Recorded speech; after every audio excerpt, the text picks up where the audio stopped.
여러분들 뵙게 돼서 반갑습니다. 피부과 전문의 한익병입니다. 오늘은 여러분들과 함께 큰 돈을 들이지 않고 깨끗하게 좋은 피부를 유지하는 방법에 대해서 말씀드리도록 하겠습니다. 궁금하시죠? 네.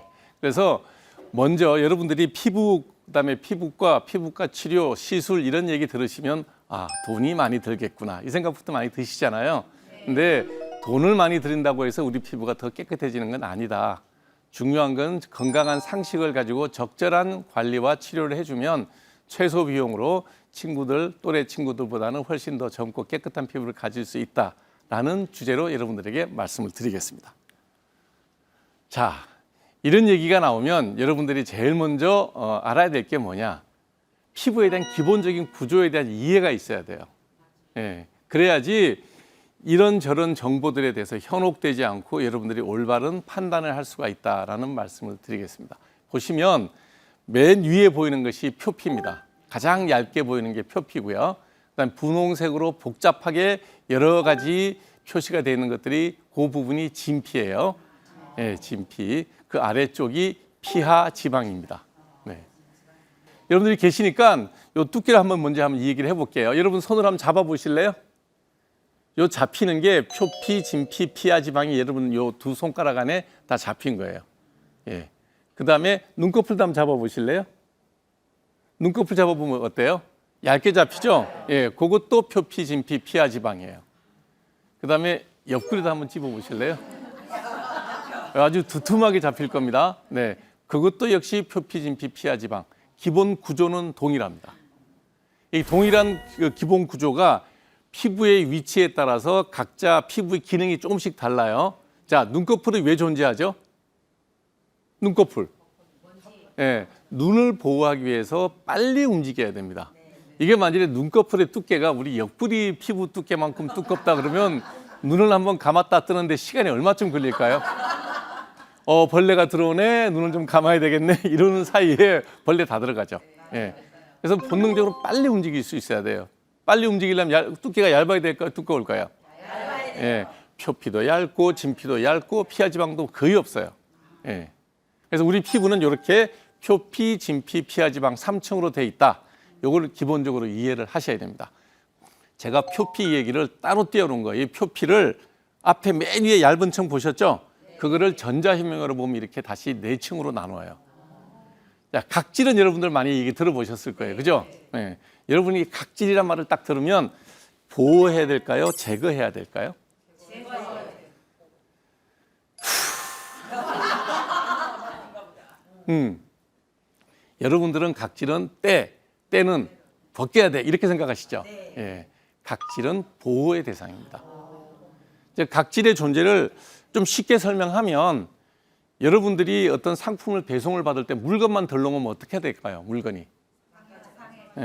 그래서 우리가 이제 요즘에는 택배를 많이 시키니까 택배 배송을 시키면 안에 내용물이 있고 가운데 이렇게 충전재, 스티로폼 좀 들어있고 바깥에 박스 있고 그리고 포장해서 오잖아요. 그 포장이 상해 있으면 여러분 기분이 어때요? 나빠요. 여러분이 각질을 제거하면 포장이 상해 있는 거예요. 그러면 각질은 어떤 의미로 받아들이면 되냐면 우리나라의 그냥 휴전선 같은 거라고 생각하시면 돼요. 국경선. 국경선이 튼튼해야 돼요. 국경선이 그냥 손을 많이 대가지고 아무나 들락날락 할 수 있어야 돼요. 근데 여러분들은 매일매일 국경선, 각질을 어떻게 하고 있어요? 제거하고 있고 얼굴은 스크럽 제품으로 제거하고 있고 끊임없이 각질을 벗기는 거예요. 그러다 보면 어떻게 되느냐? 피부에 병이 생기는 거죠. 오늘 중요한 얘기 하나 말씀드릴게요. 각질은 보호의 대상이다. 각질만 이해하셔야 돼요. 각질이 얼굴 같은 경우에는 한 3층 내지 4층이 있어요. 매일매일 바깥층 한 층만 떨어지면 돼요. 한 층의 각질만 떨어져 나가고 맨 밑에서 또 올라와요. 30일 동안 잘 숙성되고 만들어진 각질이 딱 위로 올라와서 하루 자기 일하고 떨어져 나가고 매일매일 한 층씩 벗겨지면 되는데 여러분들이 요거 각질 하나 떨어져 나갈 정도면 어느 정도면 되냐면 요걸로 비누 세안하면 딱 떨어져요. 그 밑에 있는 각질은 내일 더 성숙이 돼서 올라와야 될 각질인데 여러분들은 그걸 뭘로 없애요? 자극을 주거나 스크럽 제품으로 그걸 제거를 해요. 그러면 살아있는 과립세포층 이하의 세포가 노출이 돼요. 그러면 만질 때 느낌이 부드러워요. 그 부드러운 느낌 때문에 자꾸 벗기는 거예요. 그러지 말고 만질 때 약간 각질이 남아있는 상태가 좋다. 그래서 여러분들은 몸을 씻을 때나 세수할 때 뭘로만 해야 돼요? 손으로만. 네. 내 손바닥으로만 가볍게 씻어야 돼요. 이렇게 해야지 건강한 피부를 가질 수가 있습니다. 요걸 때를 계속 미는 사람은 어떻게 되느냐? 여러분들 10월부터 이듬해 3월까지 그때가 제일 건조한 계절이죠. 예, 팔다리가 이유 없이 가려운 분들은 대부분 다 저 각질을 벗겨내서 밑에 있는 건강한 각질이 없어지면서 피부가 말라요. 그게 건성 피부염입니다. 노화에 관련되는 거는 표피도 중요하지만 진피가 굉장히 중요해요. 이 진피에는 기본적으로 벽체하고 똑같다고 보시면 돼요. 우리가 보통 콘크리트 건물 질 때 벽체 질 때 제일 먼저 철근을 넣죠. 그다음 철근을 다 철사로 엮죠. 그리고 뭘 갖다 부어요? 네, 세멘트 몰타를 갖다 부어요. 우리 진피가 구조가 똑같아요. 철근이 콜라겐이에요. 철근과 철근을 엮어주는 것이 엘라스틴이에요. 그 다음에 갖다 붙는 게 기질이에요. 매트릭스라고 하는 거예요. 그래서 딱 만들어지면 그 철근 콘크리트 하기 전에 뭘 넣습니까? 전화선 가는 길 만들죠. 수도관 만들죠. 배수관 만들죠. 그 다음에 전기선 들어오죠. 그거 다 하는 게 아까 혈관, 그 다음에 신경, 그 다음에 피지선 이런 게 거기 다 들어가 있는 거예요. 구조가 똑같아요. 자, 이것들이 전부 단백질로 만들어져 있어요. 단백질. 기질이든 콜라겐이든 엘라스틴이든. 그러면 여러분들이 나이가 들어서 피부가 건강하고 탄력이 있으려면 뭘 많이 먹어야 될까요? 단백질을 많이 먹어야 돼요. 제가 단백질을 많이 먹으라 그러면 여러분들은 꼭 삼겹살을 구워 먹더라고요. 그거는 기름을 많이 드시는 겁니다. 뭐 삼겹살 같은 5대5 정도 되죠. 예. 그래서 순수한 단백질은 늘 먹어야 되는 의무가 있다고 생각하고 맛이 없어도 먹어야 돼요. 순수 단백질이 뭐냐 그러면 계란 흰자예요. 계란 흰자만 띄어갖고 드셔보세요. 무슨 맛이 있나. 예, 네 맛도 내 맛도 없어요. 무미해요. 그렇지만 그 계란은 꼭 먹어줘야 된다는 거죠. 예. 자, 콜라겐과 엘라스틴이 하는 역할을 여러분들에게 비교를 해서 설명드릴게요. 손가락으로 다 할 수 있어요. 잡아보세요. 잡아서 옆으로 쭉 당겨보세요. 그냥 사정없이 당겨보세요. 그러면 어느 정도 당겨지다가 어떻게 돼요? 더 안 당겨지죠. 당길 때 쉽게 쭉쭉 안 늘어나죠. 예, 그게 저항하는 게 콜라겐이에요. 그다음 손 놔보세요. 놔보면 제자리를 가죠. 예, 이 되돌아가게 하는 게 엘라스틴이에요.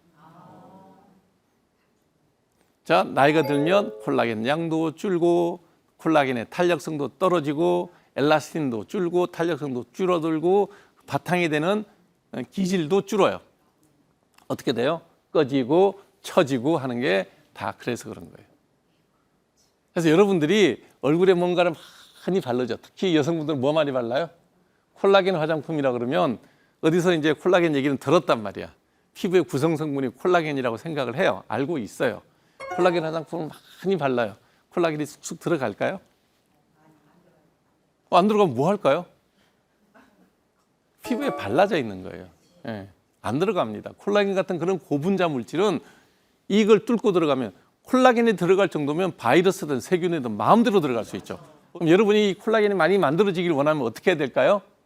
예, 잘 드셔야 돼요. 네, 그래서 우리가 단백질을 잘 섭취를 하면 그것이 우리 몸에서 소화가 돼서 아미노산으로 분해가 돼서 저기 진피에 있는 섬유화 세포에서 콜라겐이나 엘라스틴이나 기질을 만드는 거예요. 그 능력이 뛰어난 사람들은 젊은 사람들은 아무래도 저게 만드는 능력이 뛰어나겠죠. 나이가 들면 그 능력이 점점 줄어드는 거예요. 그래서 노화는 진행이 되는 거죠.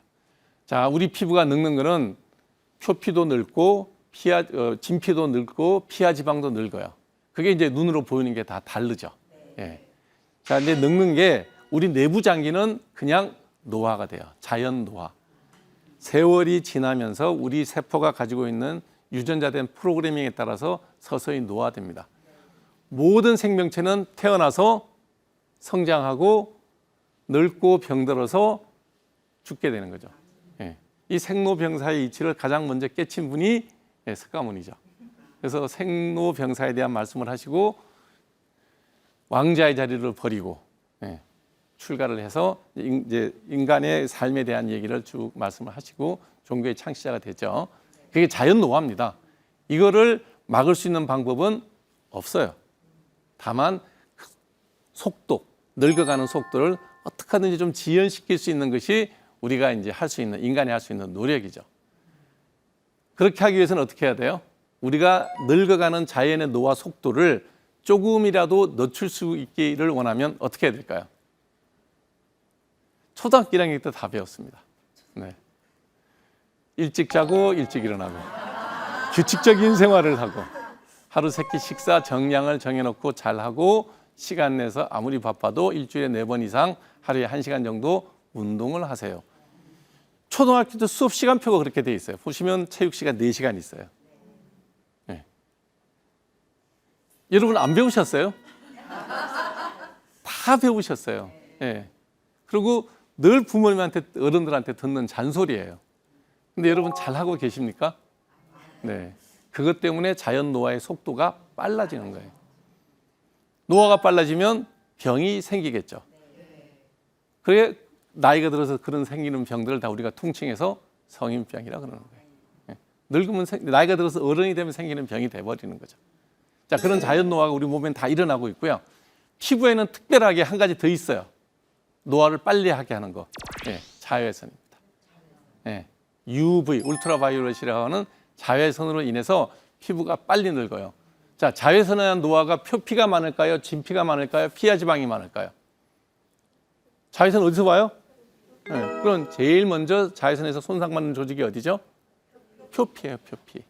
그래서 표피의 변화가 많고 자외선 중에서 UVA는 깊이 내려가요. 진피까지 영향을 줍니다. 잔주름 생기는 게 UVA의 영향이 커요. 피하 지방까지 자외선이 내려가나요? 안 내려갑니다. 네. 그래서 자외선에 의한 피부 노출로 인해서 노화가 또 진행돼요. 그걸 광노화라 그래요. 그 두 가지가 합쳐진 게 피부 노화입니다. 여러분 대표적으로 볼 수 있는 게요. 1년 12달 절대로 내 몸이 노출되지 않는 부위가 어디죠? 남자들의 경우에는 반바지 입는 자리. 여성들은 가슴 부위까지. 옷을 다 벗고요. 거울 앞에서 딱 비춰보세요. 여기하고 여기가 피부가 제일 깨끗해요. 네. 제일 피부가 안 좋은 데가 어디예요? 얼굴. 네. 그래서 여러분들이 자꾸 그쪽에 신경을 쓰는 거죠. 그 원인이 뭐냐? 광노화. 자외선에 의한 광노화가 그 원인이다 하는 걸 아시면 되고요. 네, 우리 자외선의 종류는 3가지가 있는데 자외선을 영어로 얘기하면 울트라바이올렛이라 그러거든요. 울트라라는 건 아주 극한치란 뜻이고 바이올렛이 자색이에요. 그래서 빨주, 노초, 파남, 보, 보라색이 한문으로 자, 그의 바깥쪽으로 파장이 짧은 광선이다. 그래서 자외선이라 그러거든요. 그걸 다시 세부적으로 A와 B와 C로 나뉩니다. 그래서 자외선 중에서 파장이 좀 긴 쪽이 A, 중간이 B, 아주 자외선 중에 파장이 제일 짧은 게 자외선 C 이렇게 나뉘거든요. 이 UVC라는 거는 살균제로 쓰입니다. 여러분들 고속버스 휴게소라든지 치과 같은 데 가서 간단한 살균할 때 뭐 하고 있어요? 파란 불빛 나오는 캐비넷에다 컵도 들어있고 기구들 들어있죠. 그게 자외선 C가 에너지가 되게 강해가지고 표면에 붙어있는 모든 세균이나 바이러스를 죽입니다. 그래서 자외선 살균제 그러면 UVC를 이용하는 거예요. 예. 근데 다행히 이 UVC는 지상에 내려오질 못합니다. 뭐가 막아요? 대기권에서 뭐가? 오존층이라는 게 있죠. 그 오존층이 자외선 C를 막아요. 그래서 우리 인간들은 높은 데 올라가는 우주선을 타고 밖으로 나가지 않는 한 UVC에 우리가 노출될 가능성은 없다라고 보시면 되고요. 이제 우리가 지상에서 살아갈 때 이제 노출되는 건 UVA하고 B입니다. 그러니까 파장이 짧을수록 C, B가 에너지가 강하고 A는 에너지가 좀 약해 손상되는 정도가 적죠. 그래서 우리가 밖에 외출을 했다가 여름에 외출하면 피부가 어떻게 돼요? 화상을 입죠. 그게 UVB가 하는 역할이에요. 에너지가 강하기 때문에 우리 피부를 화상을 입히는 거예요. 예. 이게 반복되면 이제 피부에 손상이 되게 많이 가서 나중에 세월이 오래 지나면 뭐까지 생기게 해요? 피부암까지 생기게 하는 겁니다. 그 사이에 검버섯도 생기게 하고 잡티나 피부 건조증도 유발하는 여러 가지 변화들이 있다가 우리가 이제 평균 수명이 85세거든요. 예전에는 우리가 평균 수명이 65세, 70세 요 정도였어요. 그러니까 피부암 생기기 전에 돌아가신 거예요. 근데 요즘은 80, 90을 사신단 말이에요. 그러면 햇볕에 노출된 양, 특히 UVB에 노출된 양이 많아지면서 피부암까지 생길 수가 있는 거죠. 그래서 그 A, B, C가 내려가는 정도를 볼 것 같으면 C는 지상이 없으니까 신경 쓸 거 없고 B는 표피, 진피, 경계부까지 내려가요. A는 진피 상부까지 내려가요. 그래서 피부에 잔주름을 일으키는 그런 손상은 A가 더 많이 일으킨다. 이걸 기억하셔야 됩니다. 그 다음에 A나 B나 다 멜라닌 색소를 자극하는 힘이 있어요. 자, 여러분 얼굴에 멜라닌이 많아지면 뭐가 진해지죠? 색깔이 힘이 생기죠. 주근깨 진해지죠. 오래 노출되면 검버섯 생기죠. 이런 변화들이 다 자외선으로 인한 그런 변화들이라고 보시면 되겠습니다. 자, 제일 먼저 피부에 나타나는 색소 침착. 멜라닌 세포가 자극이 되게 되면 우리 얼굴 색이 나이가 들면서 저렇게 갈색의 얼룩이 생깁니다. 그게 오래 노출되면 피부에 노화가 진행이 되면서 중력 방향으로 피부가 처지죠. 아까 제가 당길 때 뭐라 그랬죠? 잘 늘어나면 콜라겐, 그걸 저항하는 게 콜라겐이라고 그랬고 되돌아가는 게 뭐라 그랬죠? 엘라스틴. 콜라겐이나 엘라스틴이 다 빠지게 되면 중력 방향으로 처지죠. 나이가 드신 분들 보면 얼굴이 어떻게 돼요? 늘어집니다. 그 다음에 좀 심한 경우는 목도 처지고요. 제일 먼저 나타나는 건 사실 눈 주위가 가장 먼저 처지죠. 그래서 눈 사이즈가 조금씩 내려옵니다. 그래서 동공 사이즈가 조금씩 줄어요. 그래서 연세가 아주 높으신 분들이 예를 들면 사장님 한 60쯤 된 사장, 60, 70대 사장님한테 부장이 이제 서류를 갖고 가면 서류를 볼 때 어떻게 봐요? 자꾸 턱을 치드는 이유가 뭐냐면 눈이 안 떠지니까 고개를 들어서 눈을 내려보는 거예요. 그런데 젊은 사람들이 볼 때는 우리 사장님은 가면 무서워. 맨날 이러고 본다 이러잖아요. 그러니까 이런 분들을 위해서 뭘 해야 되냐 하면 상안검, 성형술, 성형외과에서 하는 거 있죠. 이거 하셔야 돼요. 눈을 그래서 늘어져 있는 콜라겐이나 힘이 없어진 엘라스틴을 되돌릴 방법이 눈꺼풀에서는 거의 없어요. 그래서 이 모든 변화가 자연적인 노화로 인해서 생기고 거기에 햇볕을 받으면 그 속도가 더 빨라집니다. 자, 예전에는 운전을 부부가 있으면 누가 주로 하죠? 남편이 주로 하죠. 요즘은 뭐 이제 각자 다 하지만 그러면 남자들이 운전대를 잡으면 어디서 햇볕이 많이 들어오죠? 부인들은 되게 오른쪽에 조수석에 앉는 경우가 많잖아요. 그러면 햇볕이 어디가 많이 들어오죠? 오른쪽이 많이 들어와요. 기미가 햇볕의 영향을 되게 많이 받는데 여성분들이 기미가 옛날에는 오른쪽 기미가 훨씬 진해요. 이쪽으로 햇빛이 들어오니까. 저 운전해요. 그런데 오른쪽이 더 찜해요. 그러면 집에 가서 보면 소파가 어느 쪽으로 열려 있어요? 오른쪽에서 들어오는 방향으로 소파가 있는 거예요. 아니면 사무실에 출근했는데 그쪽에서 햇빛이 많이 들어오는 거예요.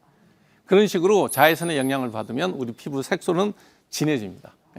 이게 극단적으로 오랫동안 햇볕에 노출이 되면 검버섯이 이런 모양으로 생깁니다. 여러분 이 검버섯 보시면 어때요, 느낌이? 만지면 어떨까요? 울퉁불퉁해요. 심한 검버섯이에요. 검버섯의 아주 초기 단계가 흑자라 그러죠. 잡티라고도 얘기하고 만지면 만져지지 않는데 갈색의 반점이 있는 경우가 있죠. 그런 걸 흑자라 그래요. 구별을 하는데 기본적인 건 다 똑같아요. 피부의 노화 과정으로 각질이 두꺼워지고 병적으로 각질이 두꺼워지는 거예요. 그 다음에 멜라닌 색소가 늘어나요. 그 자리가 그래서 진한 갈색으로 두껍게 변하는 거죠. 자, 이런 검버섯은 정말 돈 들여서 레이저 치료를 해볼 만합니다. 모든 사람들이 검버섯이 생기면 레이저하면 다 좋아진다 이렇게 생각을 많이 하시는데 만졌을 때 매끈매끈한 검버섯 있죠. 색깔은 있는데 그 잡티라 그러는데 그 잡티는 바르는 약을 쓰는 게 훨씬 더 싸고 효과적이고 부작용 없이 안전합니다.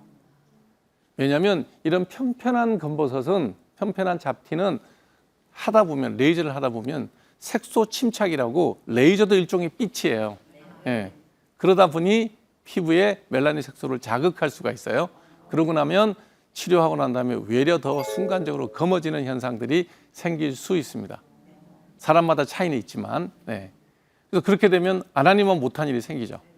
그래서 그런 경우에는 일단 바르는 약을 먼저 발라서 그것을 흐리게 하는 방법도 있다. 그래서 무조건 값비싼 레이저가 능사는 아니다라는 것을 아시고요. 반대로 이렇게 두꺼워진 검버섯 있죠. 이런 검버섯의 경우에는 레이저 치료를 하면 드라마틱하게 좋아집니다.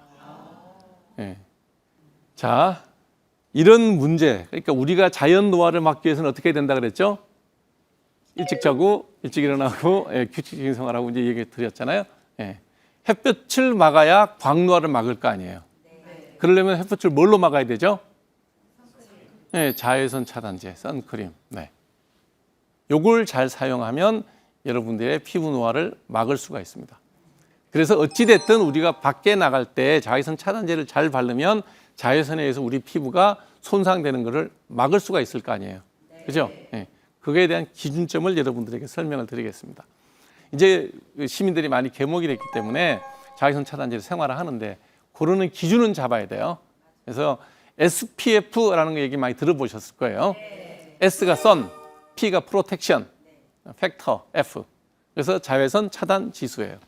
SPF 숫자고 나오는데 이거는 어떻게 이제 숫자가 측정이 되는 거냐면 이제 그 피부과 교실에 가면 인공태양이 있어요. 인공태양에서 피부를 노출시키면 예를 들어서 보통 한 15분 정도 되면 여기가 빨개져요. 홍반이 생겨요.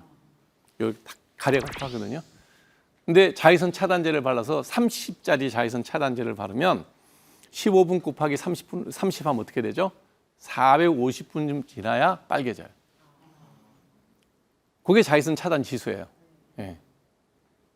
그만큼 햇볕으로부터 피부를 오랫동안 보호할 수 있는 능력, 그 수치가 SPF예요.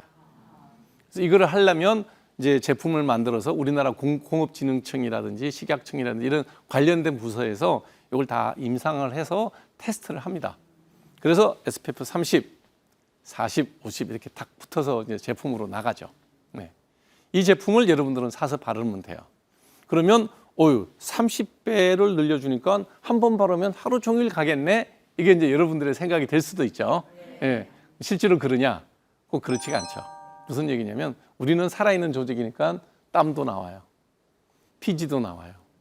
그다음에 비도 오기도 하고 바람도 불기도 해요. 그다음에 햇볕을 받아서 자외선 차단제가 자외선을 먹고 분해가 되거든요. 과정중에 없어지기도 해요. 그러니까 그 수치만큼 실험실에서 딱 그렇게 했던 것만큼 수치가 나오지는 않아요. 그래서 보통 우리가 자외선 차단제는 2~3시간마다 한 번 정도 바르세요라고 얘기하는 거예요. 그러면 아침에 밖에 나갈 때 한 번 바르고 점심 먹을 때 한 번 더 바르는 정도면 충분하다라고 설명을 드리는 거고요. 자, 대한민국 땅에 떨어지는 자외선이 셀까요? 저기 적도에서 떨어지는 자외선이 셀까요? 하와이나 이런 데 가면 훨씬 자외선이 셀 거 아니에요.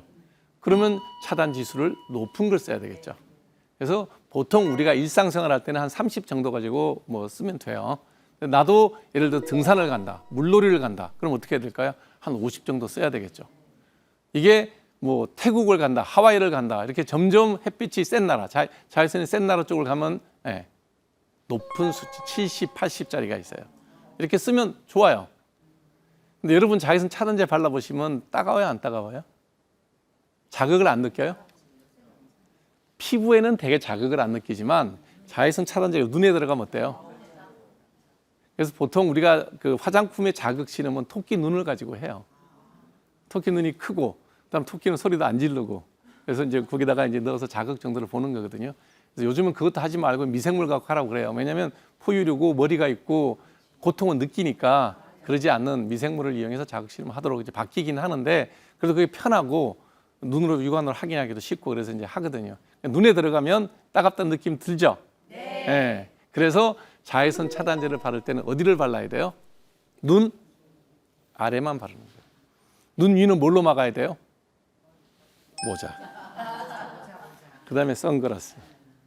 여성분들의 경우에 선글라스를 여기다 걸치고 있더라고. 머리카락은 그렇게까지 보호 안 해도 됩니다. 눈 주위에 자외선을 막기 위해서는 선글라스와 모자가 제일 좋다. 아주 비싼 거 아니라 상관없거든요. 자외선을 막는 데는 충분하니까. 그런 식으로 눈 안쪽으로는 차단제가 안 들어가게 하는 게 차단제를 발랐을 때 부작용이 적습니다. 그래서 피지가 되게 많이 나온 사람은 자외선 차단제 지수를 좀 높은 걸 써야 될까요? 낮은 걸 써야 될까요? 왜냐하면 줄줄 흘러내리기 때문에 조금 높은 거 자주 발라줘야 됩니다. 이게 이제 자외선 B를 막는 역할을 하는 게 숫자가 SPF예요. 그러면 아까 자외선 A도 있다 그랬잖아요. 예, 그것도 막아야 될 거 아니에요. 예. 그걸 표시하는 게 PA 지수예요. 여러분들 자외선 차단제 사실 때 딴 거 볼 거 없어요. 브랜드, 그거는 알아서 하시고요. 싹 뒤로 돌려보면 SPF 얼마, PA 지수 더하기 하나, 더하기 둘, 더하기 셋, 더하기 넷까지 나와요. 예. 이거는 왜 그럼 더하기 하나, 둘 숫자로 안 하고 1, 2, 3, 4로 했을까요? 그렇게 정밀하게 측정하는 장비가 없기 때문에 조금 막는다, 그런 대로 막는다, 잘 막는다, 완벽하게 막는다를 1, 2, 3, 4로 나눠 놓은 거예요. 그래서 여러분들이 햇볕이 아주 강한 바닷가를 간다, 그러면 3, 4는 발라야 되겠죠. 그 다음에 일상생활을 한다, 그러면 2 정도 발라도 돼요. 더하기 2 정도. 예. 이런 식으로 대개 제품을 보시면 PA 지수 얼마, SPF 얼마가 표시되어 있으니까 한 2종 정도 갖고 계시면 돼요. 30에 2 포지티브, 한 50에 3 포지티브 혹은 4 포지티브짜리 제품 2개 정도 갖고 있으면서 일상생활 그러면 30. 바깥에 나가서 머무는 시간이 길다. 골프나 등산이나 수영이나 뭐 이런 데 바닷가를 간다. 그러면 50. 외국 나간다 그러면 현지 공항에서 내려가고 70짜리 이상 사셔야 됩니다. 왜 국산은 70을 잘 안 만드느냐? 시장이 없어요. 바르면 그 정도로 막아야 될 만큼 자외선이 강하지도 않고 70짜리 바르면요 따갑습니다. 정상 피부도 좀 따가워요. 그래서 피부에 자극이 있을 수 있으니까 낮은 걸 쓰는 거죠. 네. 그래서 어떤 분들은 어디 가서 구해갖고 와서 야 70이야 완벽하게 막았고 그렇지 않아요. 따갑기만 하고 시간 지나면 덧바르는 거는 소멸되기 때문에 소실되기 때문에 다시 바르는 거기 때문에 높은 게 무조건 능사는 아니에요. 네. 그래서 이렇게 이제 우리가 잘 노력을 해요. 밥도 잘 먹고 잠도 잘 자고 운동도 하고 그다음에 자외선 차단제도 잘 바르고 피부에 해로운 일, 사실 피부에 해로운 일이 건강에 해로운 일이에요. 그런 것들 다 피하고 잘 살았어요. 잘 살았는데도 늙는 건 어쩔 수가 없잖아요. 예. 늙었단 말이죠. 늙었을 때 그게 보기가 흉하면 이제 의사의 도움을 좀 받아야 됩니다. 그래서 이마에 주름이 생기거나 눈꼬리에 주름이 잡히면 보톡스. 그다음에 여기가 푹 꺼지거나 여기가 꺼지거나 그러면 그게 피하지방과 진피가 줄어서 그런 거거든요. 그런 게는 필러, 자가지방 이식술 이런 것들의 도움을 받아야 되고 아까 얼굴에 검버섯 보셨죠? 그런 게 있다 그러면 레이저로 제거를 해줘야 되고 그다음 피부가 살짝 처졌다 그러면 피부를 다림질해주는 레이저 치료를 해주면 또래 친구보다는 조금 나은 상태를 만들 수가 있습니다. 제가 뭐 제 얼굴에 손대는 경우는 거의 없는데 제 얼굴에 손을 한 10년 전에 한번 댄 적이 있어요. 안경 보니까 10년 됐네.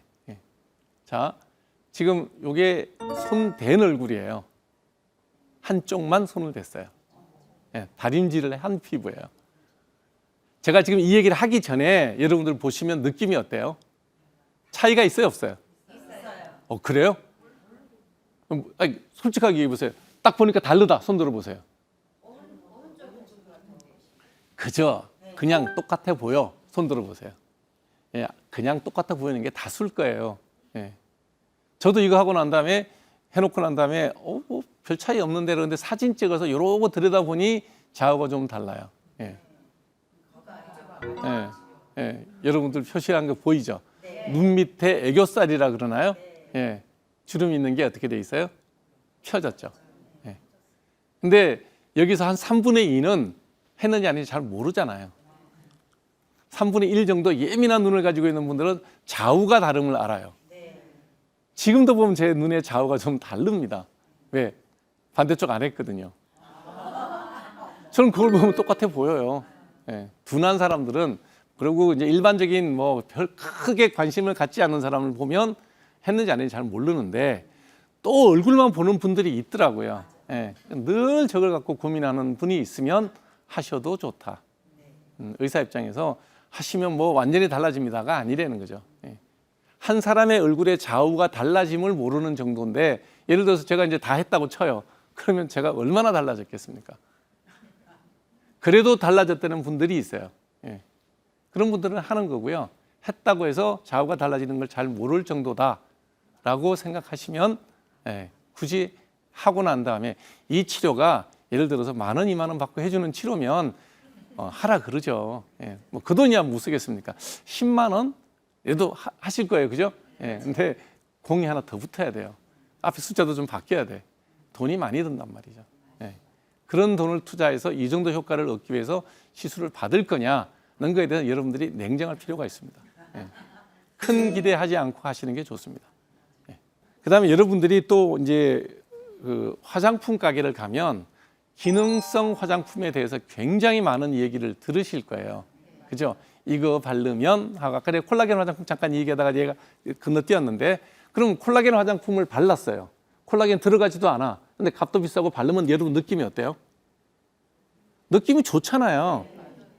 충분히 좋아요. 그러니까 그 제품을 그 돈을 주고 여러분들이 사서 쓰시죠. 예. 그럼 콜라겐이 무슨 역할을 했을까요? 강력한 보습제예요. 그리고 피부의 작용 시간이 굉장히 길어요. 8시간 내지 12시간이에요. 아침에 한번 바르면 저녁에 세수할 때까지 강력한 천연 보습제가 피부에 붙어서 만지면 뽀송뽀송해요. 자, 보습제인데 이 콜라겐은 피부에 붙어서 외부에 있는 수분을 좀 잡아 당겨서 여기에 수분을 유지해줘요. 그러면 각질이 어떻게 될까요? 각질은 바짝 말라 있거든요. 보통 때는. 여러분 다 각질 말라 있잖아요. 이게 보습이 돼서 각질이 조금 부풀어요. 그럼 어떻게 될까요? 네, 각질이 두꺼워집니다. 층이. 같은 3, 4층의 각질이라 하더라도 수분을 먹으면 부풀어요. 네. 여기까지 이해가시죠? 자, 여러분들 한천, 우뭇가사리 갖고 위에 콩국수에 썰어 넣는 거 있잖아요. 그게 한천이거든요. 그 한천이 마르면 어떻게 되냐면 쫙 쪼그라들어요. 그러면 그 한천을 밑에다 놓고 신문을 읽으면 글자가 보여요. 근데 한천을 물을 먹으면 어떻게 돼요? 네, 두꺼워져요. 그 밑에 신문 넣으면 글자가 보여요, 안 보여요? 안 보여요. 보습제가 미백 기능이 있는 이유가 그렇습니다. 여러분들 목욕탕 갔다 나오면 피부가 어때요? 뽀얘 보이죠? 예, 각질이 불어요. 각질이 불으니까 밑에 있는 멜라닌 색소나 잡티들이 어떻게 돼요? 뿌얘지는 거예요. 그럼 어떻게 돼요? 덜 보이죠. 하얘 보이는 겁니다. 이해가 가십니까? 네. 그거를 물리학 용어로 틴달 효과라 그래요. 예, 틴달 효과 때문에 그 각질이 불어서 밑에 있는 멜라닌 색소들이 좀 덜 보이는 거죠. 혈관이 좀 덜 보이는 거죠. 그러면 붉은 피부도 좀 희어 보이고 누르끼리한 피부도 좀 희어 보이고 이게 여러분들이 쓰는 미백에 도움을 주는 미백 기능 화장품입니다. 물론 거기에 뭐 알부친이라든지 미백 기능에 있는 유효 성분들이 들어 있어요. 그러나 그런 제품을 쓰는 것보다 아까 얘기했던 편편한 검버섯 없애주는 연고 있다 그랬죠? 예, 그 연고 값이 더 싸요. 우리나라는 화장품 값보다 약값이 더 싸요. 물론 의사 얼굴을 보고 진단하고 뭐 이렇게 상담하는 시간이 필요하고 처방전을 받아야 되는 불편함이 있어 그렇지 색깔을 희게하는 피부색에서 피부를 희게하는 하이드로퀴논 성분이라든지 레티노익 액시드, 트레티노인산 같은 그런 것들이 들어있는 유효 성분이 들어있는 약값이 외려 더 싸요. 네. 또 보면 주름을 개선하는 탄력이나 주름을 완화시켜주는 자세히 보시면 도움을 주는 개선하는 이런 표현들이 다 기능성 화장품에 들어있어요. 무슨 얘기냐면 의약품 같이 뚜렷한 효과를 줄 수 있는 효능이 그렇게까지 입증된 건 아니다라고 보시는 게 외려 맞죠. 그래서 기능성 화장품이 제가 부정적으로 나쁘다고 얘기하는 게 아니라 그런 기능을 표방하면서 화장품 값이 터무니없이 비싼 거는 생각을 좀 잘 해보시라는 말씀을 드리는 겁니다. 예를 들어서 일반 화장품이 뭐 5만 원 정도의 전후 제품이 있는데 기능성을 강화시키면서 유효 성분들이 들어가 있는 제품들이 있어요. 그게 6만 원, 7만 원이면 사볼만 하지. 근데 5만 원짜리였는데 우리가 일반적인 뭐 영양크림이나 보습제가 5만 원인데 50만 원이다. 그러면 생각을 좀 해보시라는 얘기를 하는 거예요. 예. 그 정도 효능이 있는 거는 아니다. 기능성 화장품법의 범위를 보면 미백 기능이 있습니다. 없어요. 미백에 도움을 주는 기능을 가진 화장품이에요. 예. 탈모 완화에 도움을 주는 화장품이에요. 이런 식으로 여드름에 뭐 세안을 하게 되면 여드름의 치료에 도움이 되는 화장품입니다. 아토피가 있을 때 보습제나 뭐 기능이 강해서 건조를 막아주는 아토피 치료 증상의 완화에 도움이 되는 화장품입니다. 이게 법이 그렇게 돼 있으니 어느 정도의 뭐 효과만 있다면 이제 쉽게 허가가 나오는 그런 거기 때문에 여러분 고기능성 화장품 그러면서 고가의 돈을 주면 그건 여러분들이 돈을 낭비하는 수도 있다라는 점을 신중하게 고려해 보시기 바랍니다. 그래도 우리는 어찌됐든 건강하고 깨끗한 피부를 갖기를 원하는 욕망이 있습니다. 예. 우리가 그 욕망이 사라지면 예. 삶이 다 할 때쯤 돼야 그 욕망이 사라집니다. 예. 옛날에 3대 거짓말 있잖아요. 노처녀 시집 안 간다. 예. 장사하시는 분들 이거 미치고 파는 거예요. 예. 나이 드신 분들이 맨날 뭐라 그래요. 아유 내가 빨리 가야 되는데 이 얘기 하시잖아요. 3대 거짓말이라고 전 세계가 공인하는 거짓말입니다. 예. 그러니 저나 여러분이나 다 건강하게 오래 살고 깨끗한 피부를 갖는 것은 기본적인 욕망이다라고 보시고 그런 깨끗하고 건강한 피부를 갖기 위해서 해야 될 1번. 자, 콜라겐은 뭘로 만들어요? 단백질. 단백질 뭘로 넣어줘야 돼요? 네, 드셔야 됩니다. 잘 먹어야 됩니다. 제가 이렇게 잘 먹으라 그러면 많이 먹으라는 얘기가 아니고요. 잘 먹는 방법은 아침, 점심, 저녁 규칙적으로 먹는 게 잘 먹는 거예요. 시간 잘 지켜야 됩니다. 그다음에 영양소는 단백질, 탄수화물, 지방도 꼭 드셔야 돼요. 우리 세포를 만들 때 지방이 들어가요. 그다음에 무기염류, 야채, 비타민 같은 게 많이 들어있는 그런 것들을 골고루 섞어서 다양하게 먹으면 됩니다. 자, 점심 때 나는 라면 꽃배기로 잘 먹었어요. 뭐만 많이 먹었죠? 탄수화물을 많이 먹었어요. 저녁에는 좀 줄여서 탄수화물은 밥 한 공기 정도 하고 고기하고 야채를 좀 많이 드시면 된다는 거예요. 매번 그거 구람수 재서 먹을 필요는 없습니다. 생각해 보면 우리 입맛이라는 게 묘해서요. 내가 많이 먹었으면 그 다음에 그게 안 땡기고 딴 게 땡겨요. 그래서 양만 잘 조절해서 자기가 당기는 그 음식을 적절한 시간에 맞춰서 아침, 점심, 저녁 잘 드시면 됩니다. 네. 그 다음에 이거예요. 잘 자야 돼요. 여러분 보통 몇 시간 주무시죠? 6시간 손 들어보세요. 네. 7시간, 8시간. 네.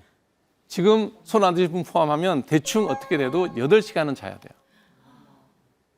여러분들 옛날 초등학교 다닐 때 방학 때 되면 이렇게 벤 다이어그램 줘갖고 표시 딱 해주고 나머지 이제 자기 일정표 짜라 그러잖아요.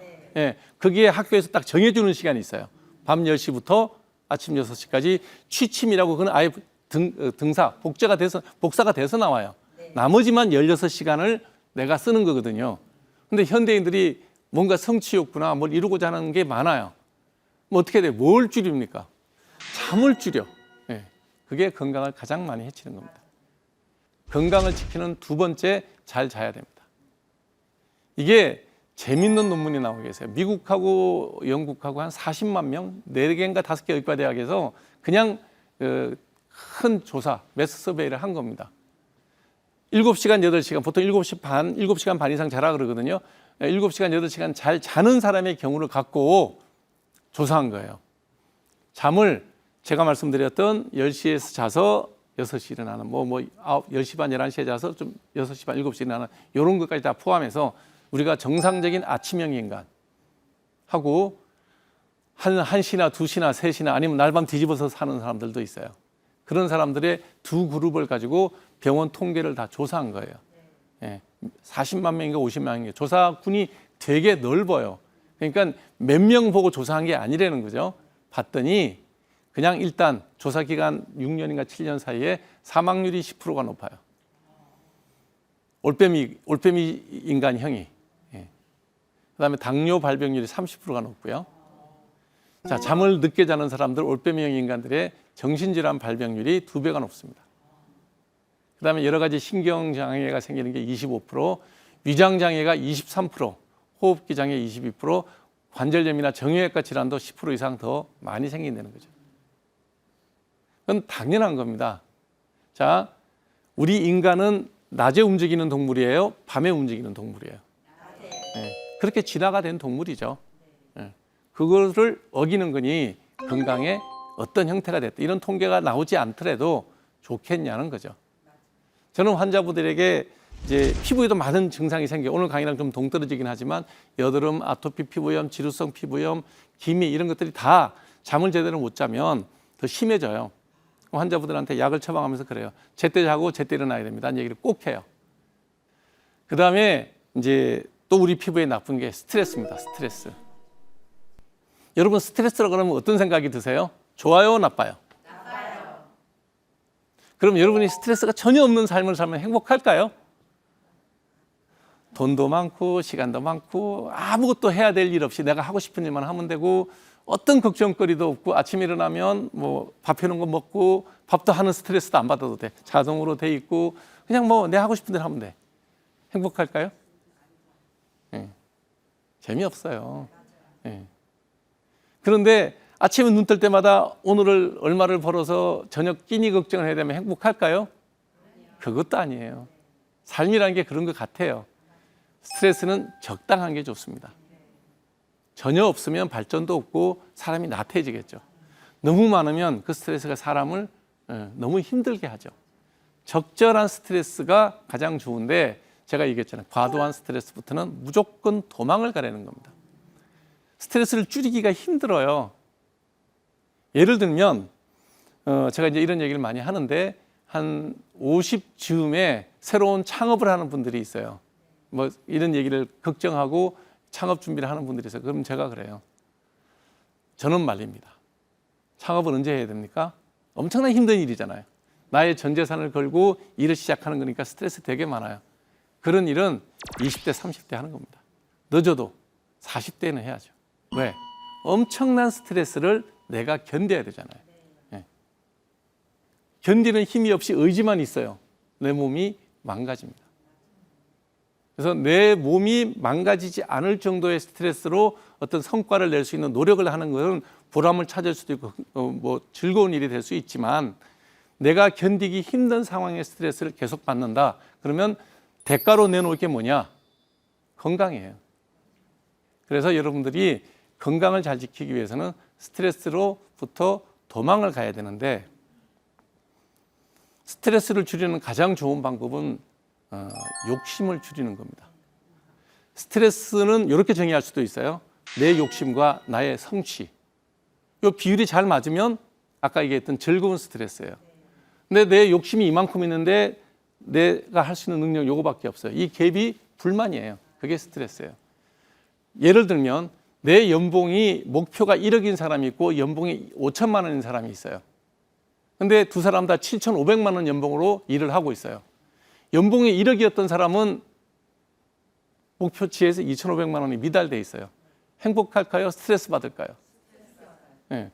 5천만 원의 연봉 목표였던 사람이 7,500을 받고 있어요. 행복할까요? 스트레스를 받을까요? 네. 그냥 7,500만 원이잖아. 숫자 똑같잖아요. 액수 똑같은데 왜 이런 일이 벌어질까요? 내 욕망 수치가 다르다는 거예요.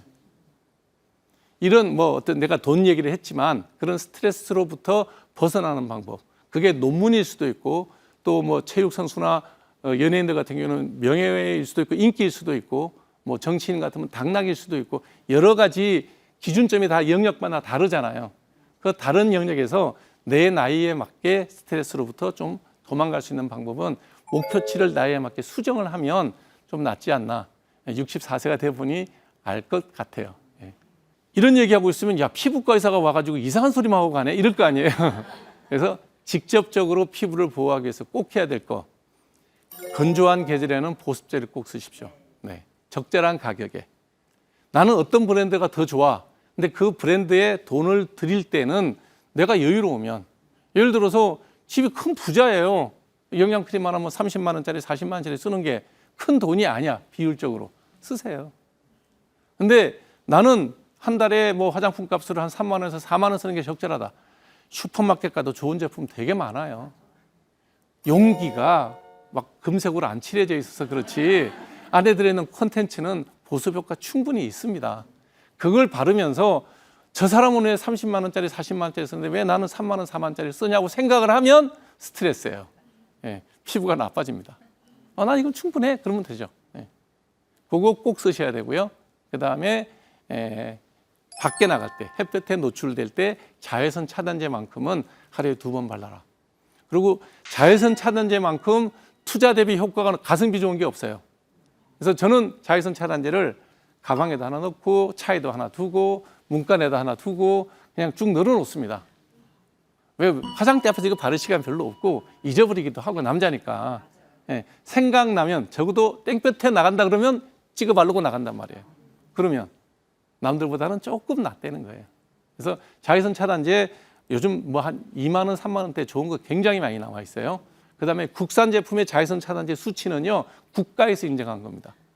그리고 늘 랜덤으로 가게에서 이렇게 수거해서 회사한테 받는 게 아니고요. 시중에 노출돼 있는 제품들을 갖고 검사를 한 거기 때문에 그게 몇 건 이상 위반이 되면 다 허가 취소가 돼요. 굉장히 엄격하게 관리되는 게 국산 제품이기 때문에 자외선 차단제 수치나 이런 거는 믿고 쓰셔도 좋습니다. 네. 여러분들이 이런저런 노력을 많이 했음에도 불구하고 나이가 들면 문제가 생기죠. 이럴 때는 어디를 가야 돼요? 피부과요. 네. 피부과 전문의사님 꼭 찾아뵙고 상담 실장만 뵙지 마시고 전문의사님의 진단과 설명을 듣고 최소의 비용으로 여러분들이 조금 피부를 손을 봐준다 그러면 늘 또래보다는 좀 젊은 피부로 나이가 들어갈 수 있지 않을까 하는 생각이 듭니다. 재밌었나요? 네. 긴 시간 함께 해주셔서 고맙고요. 다음 기회에 또 뵙도록 하겠습니다. 고맙습니다.